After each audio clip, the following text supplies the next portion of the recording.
So here I sit in the passenger side of my red 124 because I have unfortunately parked it too close to my toolbox over there and I can't get in the driver's side. It's okay, I can still slide over the middle if I need to get over there. So today I'm going to tackle the job of the failing liquid crystal display on the outside temperature display unit, also known as an LCD for short. It does have the creeping black death around the edges of the glass, and that is only going to get worse. And I have bought one of those aftermarket screens that you can buy on eBay from a guy called Marcel. I'll provide a link down the bottom, but you will need to choose the correct one for your car. And hopefully I have chosen the correct one for this particular car, and we'll see how it goes. You can see the screen is delaminating and failing on the right hand side there, where the Celsius symbol is. It's still usable as it is, but it's only going to get worse, particularly with extremes of temperature, and as the glass expands and contracts, that's just going to continue the delamination process. Once it's started, there is no cure other than replacing the screen. So the first thing I'm going to need to do is remove that instrument cluster. And by the way, I did replace the backlight in that unit already. It has an LED backlight and it was a white LED, and unfortunately it comes out blue. That was not my choice. I thought it would be white, but yeah, it comes out blue. I might at some stage change that for an orange LED so it matches the original appearance. This is not the original cluster for this car. The original one was quite baked. This one is not much better, but it is better nonetheless. It does not sit in there properly because the rubber blocks around the edge that lock it in there have fallen off, and I don't have any to replace them with. And honestly, that doesn't even bother me. I don't care. In fact, it makes it nice and easy to remove. I can even do it while holding the camera. With the wrong hand, of course. But yes, it's that easy. I'm going to have to put the camera down because I need to reach behind it and disconnect everything. So I shall do that now. So those are all the connectors I've just undone. It's a far cry from a modern car with CAN bus and one connector. This is all old school, mechanical and analog electronics. So now that I've got the cluster out, I can take it inside and disassemble it and hopefully replace that screen. So now we've got the instrument cluster on the bench. It is a case of loosening 2 Phillips screws to get that temperature display unit out of the cluster. Very, very easy. And the other one is hiding next to that ceramic rheostat.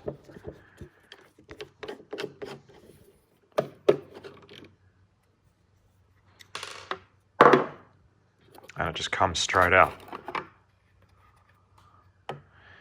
As easy as that. And to open it, well, we can see 4 screws.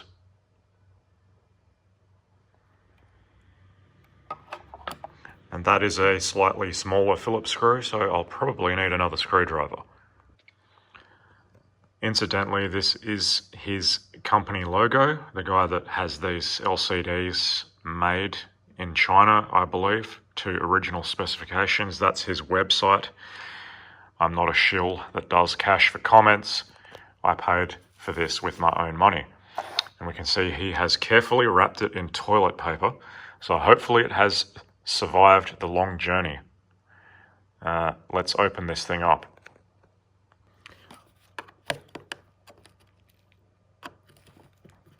So there's 4 of these small screws around the edge of this temperature unit. They are 2 different sizes, so be aware of that. Short ones at the rear, long ones at the front. This isn't actually the correct size screwdriver, but it's doing the job anyway. and then the case basically just lifts off. And then you can see that there's almost nothing inside there. It is a simple chip-on-board construction under an epoxy blob. One capacitor. I'm not aware of that ever failing. It's got a very easy life. These things would draw next to no current whatsoever. Yeah, so the LCD is on the back side of that board, clamped down with zebra strips. This just lifts straight out.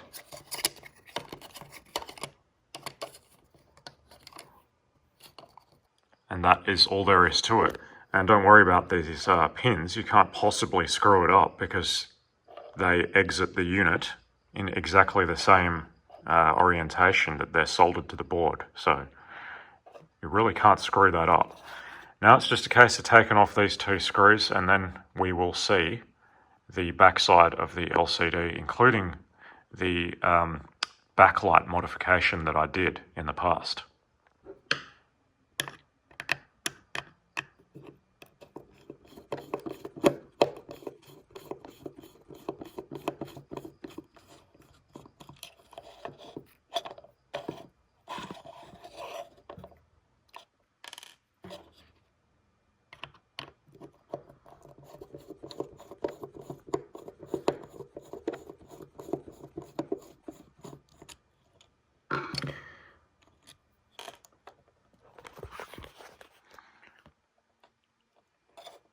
So I am making this video as usual with my phone. I don't have a tripod set up at the moment.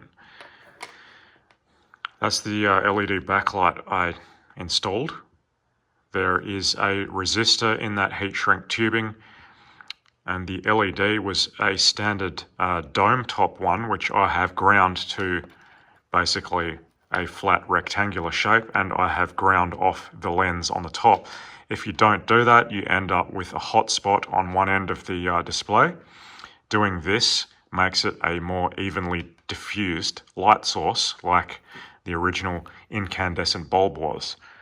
And it also makes it fit in there. A regular size LED is a bit of a tight fit. Of course, being an LED, polarity is important. It will not illuminate if it's the wrong way around. So you can see left and right those zebra strips, and you can see the light guide thingamajig in the middle there.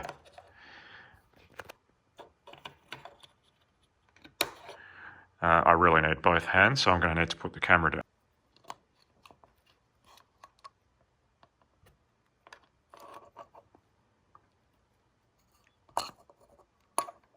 Well, there you go. That's why the white LED comes up as blue. There's actually a blue filter there. Oh, I forgot about that. That obviously makes the original incandescent bulb a bit more white in appearance. So I could probably just change that filter to get my orange desired backlight color. With that out the way, I should just be able to push the LCD out of the frame. And there it is, complete with its zebra strips.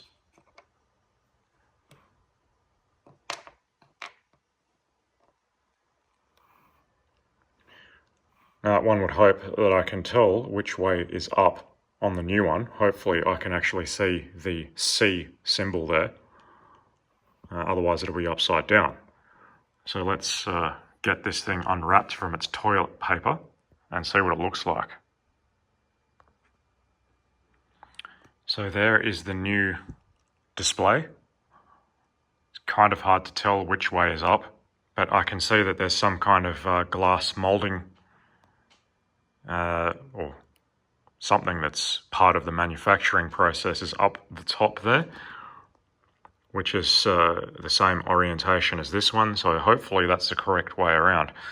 I will off camera try and see if I can see any of the segments on this display, just to verify that that is the correct way up. So indeed I cannot see any segments on that display. I'm just going to have to hope for the best that it's manufactured in the same way as the original, with that manufacturing imperfection at the top there. that appears to line up with that middle cutout in there. So I'm going to drop that screen in there and then put the zebra strips on it and basically hold it together with that white reflector.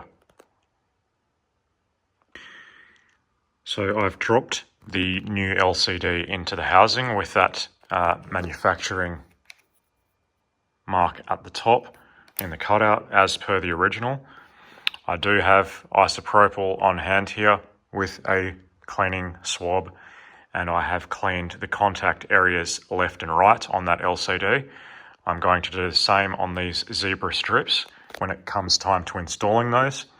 This reflector, you can't screw up its orientation. It only goes one way.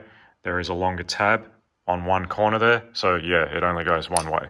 And yes, I've already installed the diffuser sheet behind the LCD. So the next thing to do is drop this in. And don't worry, you can install those zebra strips when that's in there.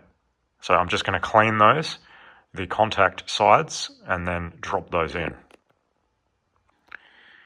So those zebra strips are now installed, and if you wonder why are they called zebra strips, because when they're white or grey, you can actually see the black contact patches much easier than these black versions. And yes, they look like zebras because of the alternating light and black colours. So I will clean the contact area on the board now, and then I will just screw it down, and then we're almost done. So that's all there is to it. That new screen is now installed, and that's looking 1,000 times better than the one that was in there. Let's hope it actually works and that I've installed it correctly the right way around. I guess we're going to find out shortly. So I'll just continue to put this back together. It's a reversal of disassembly. It's not rocket science, you don't need me to show you that. So I'll just go ahead and put it together now.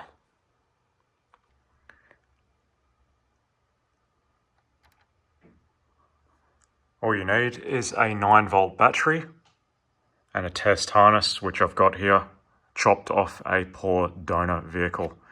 We can test the backlight, which, yeah, that's not going to fail, not when it's converted to LED, and the temperature display.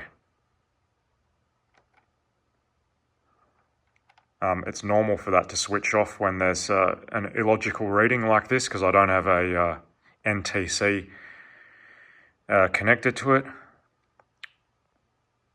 i.e. the outside temperature sensor. But the moral of the story is here, this thing is working and ready to be reinstalled. So let's go and take it out to the car. I can't hold the wires on there with one hand while holding the camera. But yeah, that's working. One thing of note, I know I've said it before, but there's people that wouldn't have heard it. Whenever you're putting self-tapping screws into plastic, you need to back it off until you hear the click of the first thread engaging, like so, and then you go forward. Don't just go for gold and start screwing it in. That's how you cross-thread plastic screw holes and end up with no threads left at all. This is very important knowledge with these ancient vehicles that are 30 years and older now with sun-baked brittle plastic. You need to do everything you can to save that old plastic. It's not just cars that you want to do this with, it's with any kind of vintage technology, old computers, the lot. Just be careful. And yes, I know I didn't take my own advice there, but I did in the end. And there we have it, reinstalled. The only thing that might give it away is the font is slightly different. It looks like that C symbol is slightly thinner, but really, who cares? That looks about 1 billion times better than it did before. So we can consider that a successful fix. Next things, I've got a Sportline steering wheel on the way, so I'll fit that. And I've also got a replacement Turkish gear knob to replace my worn out leather knob Nobody likes a worn out leather knob, and no more so than me. I am going to have a wood one simply because it's hard to find a decent leather one at a respectable price. You can get new old stock ones for an utterly ridiculous price, but I'm not interested in doing that. I will try the wood ones and see how that looks.